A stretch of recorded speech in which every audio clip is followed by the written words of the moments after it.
Perkenalkan, saya Mona Amelia, Guru Matematika SMA Negeri 2 Sijunjung, Provinsi Sumatera Barat, calon guru penggerak Angkatan 9. Kali ini saya akan melakukan wawancara dengan Kepala SMA Negeri 2 Sijunjung. Selamat siang, Pak. Iya, saya mengucapkan terima kasih banyak, Pak, atas waktunya sudah berkenan hadir melakukan wawancara. Kali ini kita akan melakukan wawancara lebih kurang 10 menit begitu, Pak. Boleh diperkenalkan dirinya dulu, Pak? Assalamualaikum warahmatullahi wabarakatuh. Perkenalkan, saya Rogi Febrianto, Kepala Sekolah SMA Negeri 2 Sijunjung, Sumatera Barat. Oke, Pak. Kali ini, Pak, wawancaranya ini mengenai pengambilan keputusan begitu, Pak. Ya. Jadi selama Bapak jadi kepala sekolah, tentunya pernah dihadapkan pada permasalahan gitu ya, Pak ya, di mana ada dua situasi, yang satu situasi bernilai benar juga dan satu lagi situasinya bernilai benar juga gitu, Pak.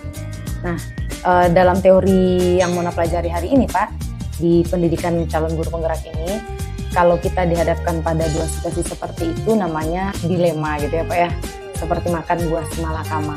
Nah, dilema etika namanya, Pak. Sementara kalau seandainya kita bertemu pada situasi yang ada kondisi benar dan pasti salahnya, namanya rujukan moral.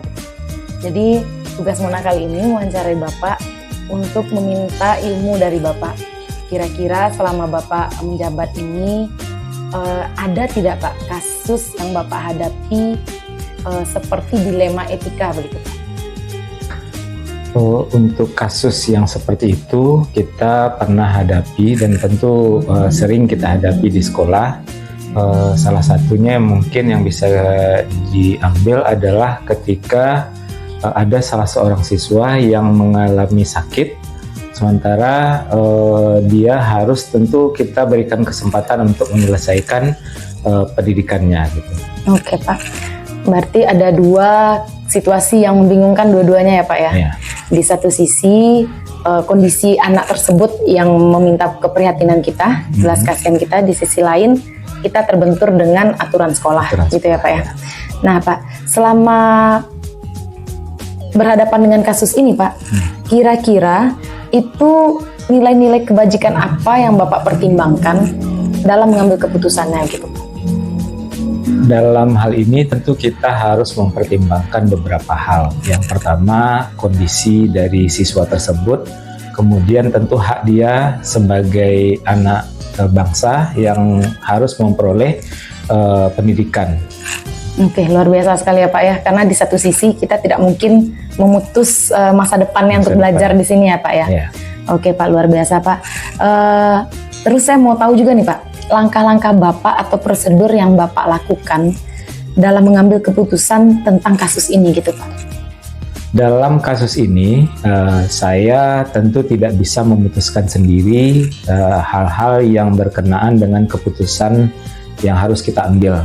Tentu saya harus berkoordinasi dengan pihak-pihak terkait seperti ke wali kelasnya atau ke guru BK-nya, atau mungkin kita perlu melibatkan orang tua dalam hal informasi kesehatan anak ini.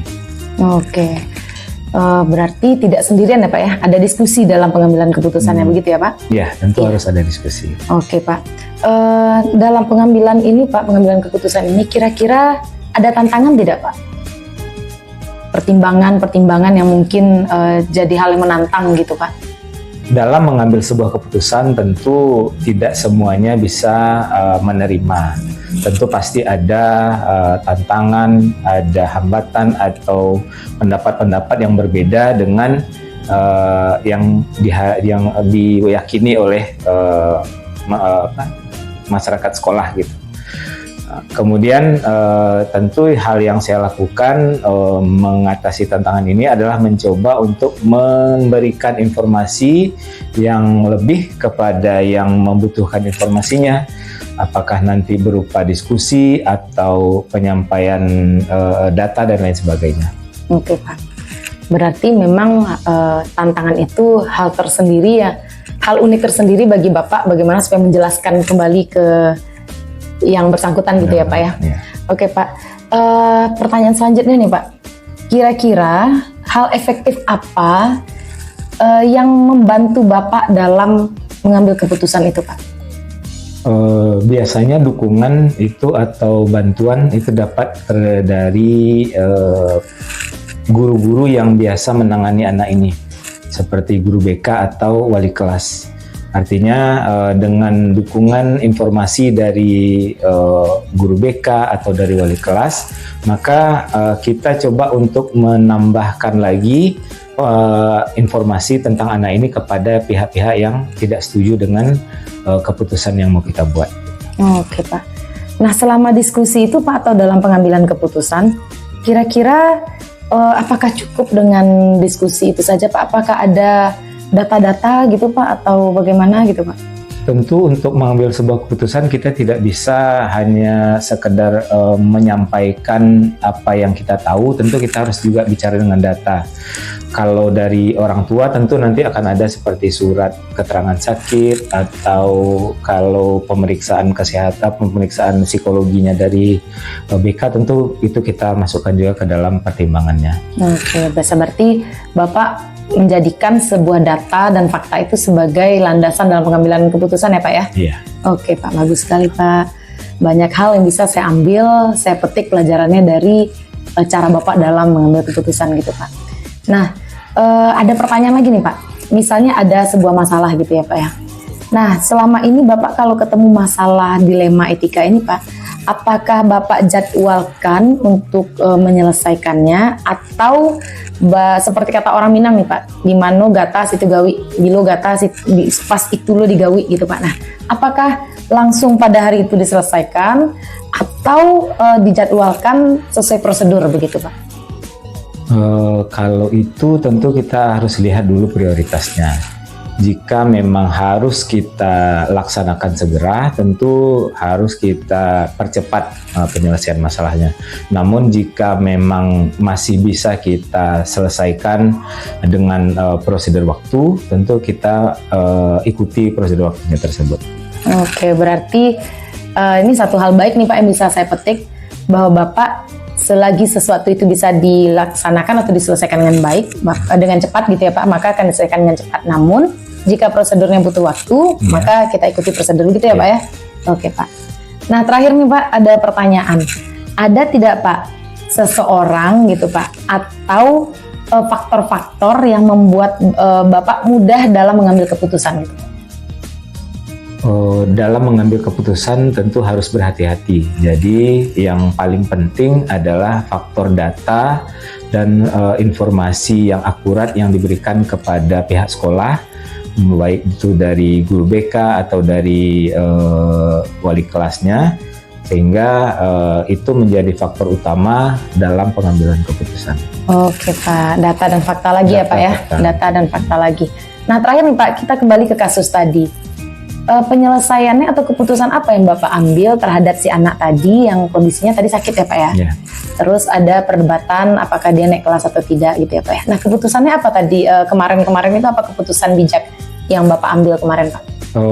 Artinya gini, begitu kita sudah sampaikan datanya dan bisa diterima oleh guru-guru yang tidak sependapat dengan hal tersebut,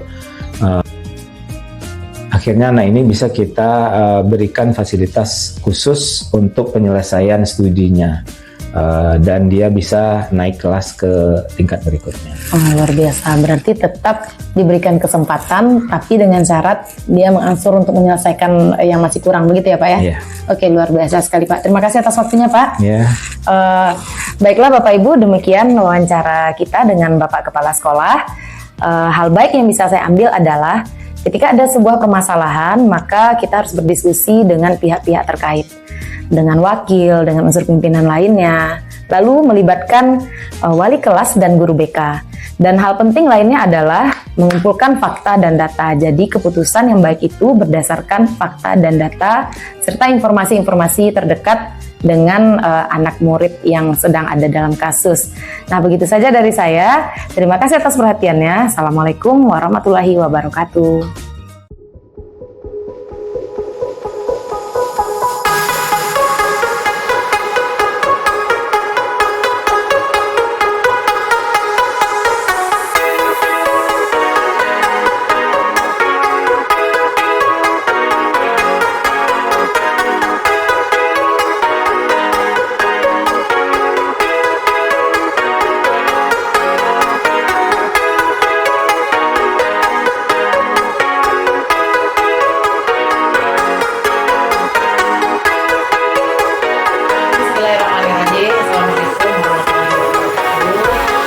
Bapak Ibu, perkenalkan saya Mona Amelia, guru matematika dari SMA Negeri 2 Sijunjung, CGP Angkatan 9, Provinsi Sumatera Barat.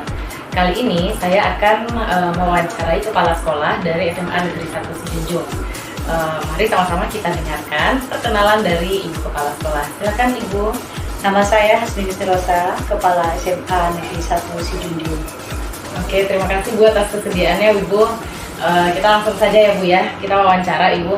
Jadi untuk pertanyaan pertama ini Bu, Ibu sudah berapa lama jadi kepala sekolah Ibu? Kalau jadi kepala sekolah sudah 5 tahun lebih. Udah lebih 5 tahun ya Bu ya? Iya. Luar biasa sekali. Oke Bu, selama Ibu jadi kepala sekolah, pasti sering atau pernah Ibu dihadapkan pada dua kondisi di mana Ibu harus mengambil keputusan ini Bu. Nah, namun dua-duanya itu benar gitu Bu.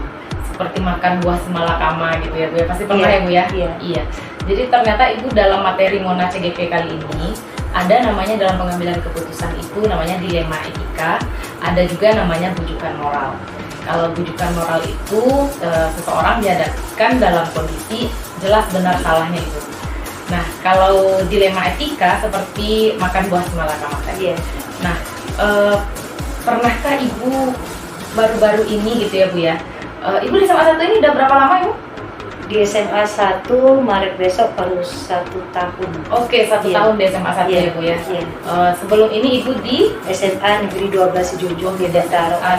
Iya. Dulu Taro ya Bu ya? Iya. Oke. Nah, jadi yang kita bicarakan mungkin pengalaman yang di sini aja ya Bu? Iya. Nah, selama Ibu di SMA 1 ini Bu, pernah tidak Ibu menghadapi sebuah kasus yang dua-duanya benar?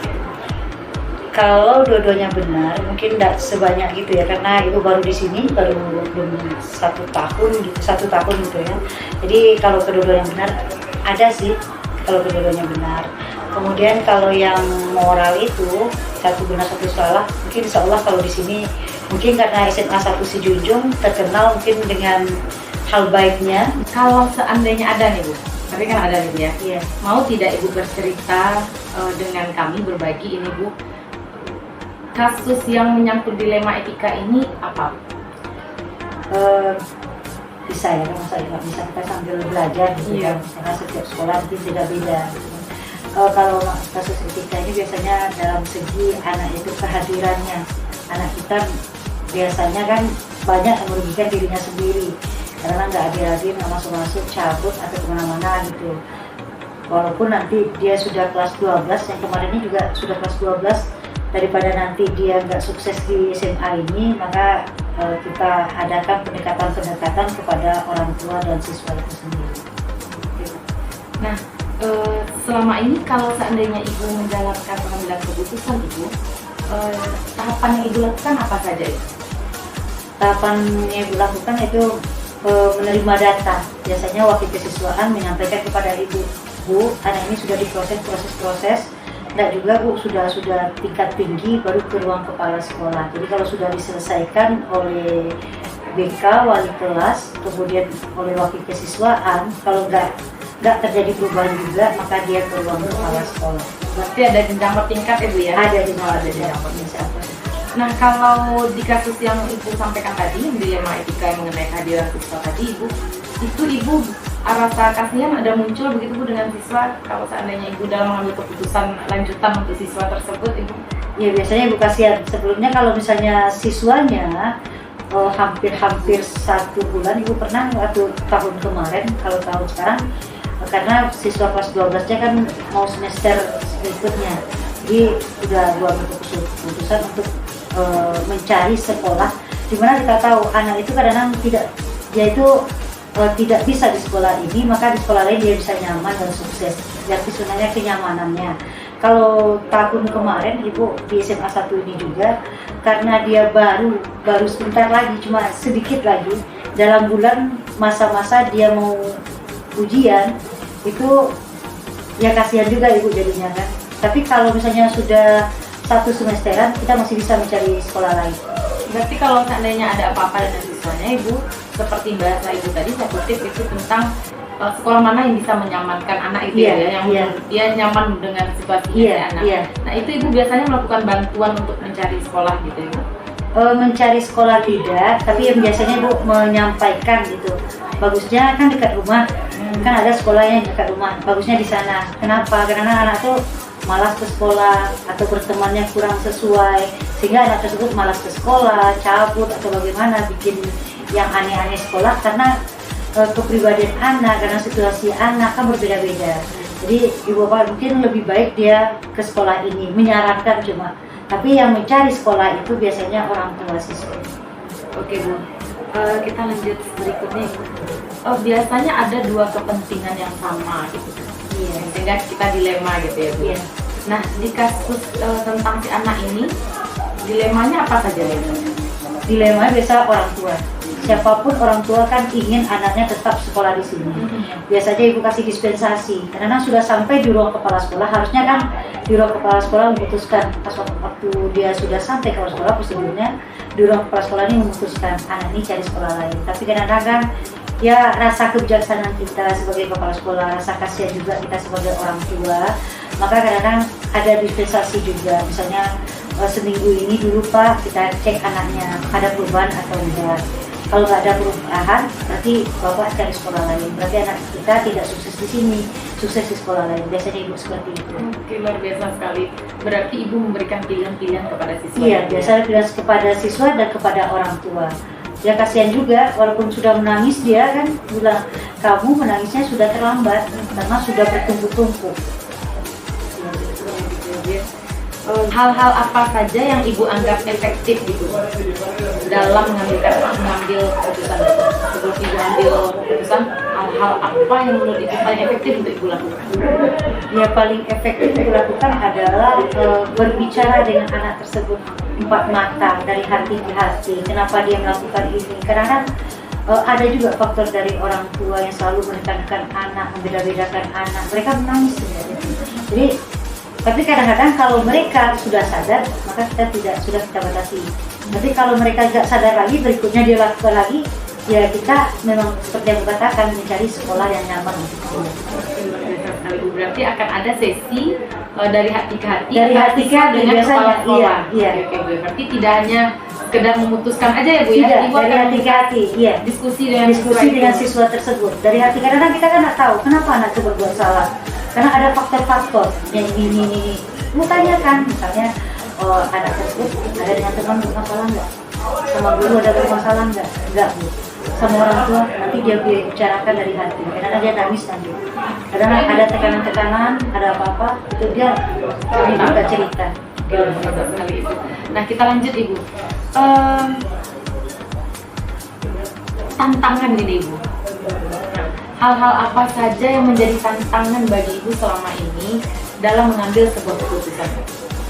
Ya Ibu sampaikan tadi, yaitu orang tua. Karena orang tua itu apa yang kita sampaikan itu, mereka siapapun orang tua pasti ingin anaknya dari masuk sampai selesai dia ingin sekolah tersebut, di situ juga sekolah gitu kan. Seakan-akan kan kalau di kampung lah namanya, kalau anaknya nggak tamat itu, anaknya kok berhenti di situ, pasti setiap orang tua begitu. Jadi tantangan biasanya dari orang tua. Berarti agak kontra gitu ya Bu ya, anak orang tuanya ingin anaknya di sini juga, iya. Tapi anaknya tidak memperlihatkan perubahan jadi lebih baik. Iya, memang begitu. Karena yang ingin sekolah itu sepertinya orang tuanya. Iya. Oke. Jadi ingin sekolah situ, sementara anaknya sudah dikasih dispensasi, tidak terjadi perubahan juga. Artinya kan anaknya tidak ingin sekolah, tapi orang tuanya tetap bersikeras ingin sekolah anaknya. Itu makanya kata Bu, terjadi dispensasi. Kita adakan perjanjian lagi seminggu ya Pak. Kalau sudah seminggu ada Bu tambah seminggu lagi, ya begitu. Tapi kalau sudah Pak sudah lebih nih Pak, nggak ada, nampaknya nggak ada perubahan, berarti anak Bapak nggak ingin sekolah di sini. Jadi dicari tempat yang nyaman. Iya. Oke, luar biasa sekali Ibu. Nah, lanjut Ibu, apakah Ibu kalau ada masalah gitu Ibu, apakah Ibu jadwalkan sebuah musyawarah atau diskusinya, atau ketika ya ibaratnya kata orang Minang Ibu, ima data situ digawi gitu. Nah, kira-kira Ibu seperti apa trik Ibu dalam menyelesaikan masalah ini? Kalau Ibu dalam menyelesaikan masalah bukan mengapa waktu, ada hari itu masalah langsung selesaikan. Jadi kalau ada misalnya wakil, Bu ini hari itu juga kita selesaikan. Karena Ibu prinsip masalah harus diselesaikan segera. Oke, bagus Ibu. Jadi kalau kita udah selesai masalah kita bisa move on. Iya, bisa anak itu bisa apa yang diinginkannya juga tercapai gitu. Jadi nggak berlama-lama ya? Tidak berlama-lama, kita tidak larut dengan masalah. Oke, luar biasa sekali Ibu. Jadi dalam menyelesaikan masalah Ibu termasuk yang tipenya langsung hari ini ada masalah, hari ini masalah hari ini ada masalah, harus tuntas hari ini juga. Ibu selalu menyediakan waktu itu. Oke. Nah, kalau dalam itu kan tadi tantangannya ekstra itu Bu, maksudnya dari luar gitu ya. Kalau dari dalam ada tidak Bu, misalnya perbedaan pendapat antara Ibu dengan wakil misalnya, atau antara Ibu dengan majelis guru misalnya gitu Bu, ada tidak? Insya Allah selama Ibu di sini, karena mungkin orang lama juga di sini dan mereka tahu siapa Ibu, jadi Insya Allah nggak ada pertentangan antara Ibu. Jadi apapun yang Ibu sampaikan, apapun yang Ibu putuskan tentang siswa ini, mau wakil, mau guru BK itu sama. Udah satu suara. Suara. Itu bagus ya Bu ya. Jadi kalau kita satu suara itu kita nggak diserang sama yang lain Bu ya. Kita nggak pecah ya Bu ya. Jadi kalau keputusan Ibu biasanya didukung oleh seluruh unsur di SMA ini. Bagus sekali Ibu. Termasuk bijak ini keputusannya Bu ya. Sehingga nggak ada yang kontra Ibu. Iya, insya Allah nggak ada yang kontra. Iya, betul sekali. Kita lanjut berikutnya Ibu. Ada tidak Bu seseorang atau faktor-faktor yang mempermudah Ibu dalam mengambil keputusan? Biasanya Ibu mempermudah Ibu itu dengan data-data yang ada, yang lengkap baik dari wali kelasnya, baik dari guru BK, baik dari wakil. Biasanya Ibu membuat satu keputusan, Ibu bukan sendiri dengan orang tuanya, bawa BK, bawa wali kelas, bawa wakil kesiswaan. Jadi apa yang Ibu putuskan mereka tahu. Jadi misalnya Ibu kasih dispensasi, mereka juga tahu, karena juga pakai perjanjian juga. Dan Ibu satu konsep Ibu perjanjian itu pakai materai, ada badan hukum dulu. Dasar hukumnya ada Ibu. Iya. Berarti yang mendukung Ibu dalam mengambil keputusan adalah data-data dan fakta yang ada, yang disampaikan oleh baik wali kelas, guru BK maupun mereka sebenarnya kan data itu sudah lengkap semua. Makanya sampai ke Ibu ya. Iya, sampai ke Ibu. Karena ya? di apa kan buku kasus siswa itu sudah lengkap di BK. Jadi sudah, nih Bu, ini masalah ini Bu, ini masalah ini Bu. Jadi sampai ada tanda tangan sampai kepala sekolah tanda tangan. Jadi semuanya ada fakta yang jelas dan bukti fisiknya. Luar biasa sekali Ibu termasuk panutan lah Ibu kalau begini ya Bu ya. Karena memang mengumpulkan data dan fakta. Iya. Lalu Ibu juga bertingkat tadi dalam mengambil keputusan, tadi juga melibatkan ada terkadang rasa kasihan memihak ke siswa ya Bu ya. Iya. Luar biasa. Karena kadang-kadang kan ada apa tertentu dispensasi itu kan kita ingat siswa kita kasihan gitu kan. Tapi kadang-kadang kasihan itu mereka tidak berubah, kita sampaikan kepada orang tuanya. Oke, luar biasa. Terima kasih atas waktunya Iya, Ibu. sama-sama. Semoga banyak hal yang kita bicarakan tadi itu bisa saya dapatkan dan saya petik pelajarannya Ibu. Iya. Terima kasih banyak Ibu ya. Oke Bun. Terima kasih. Assalamualaikum warahmatullahi wabarakatuh. Waalaikumsalam.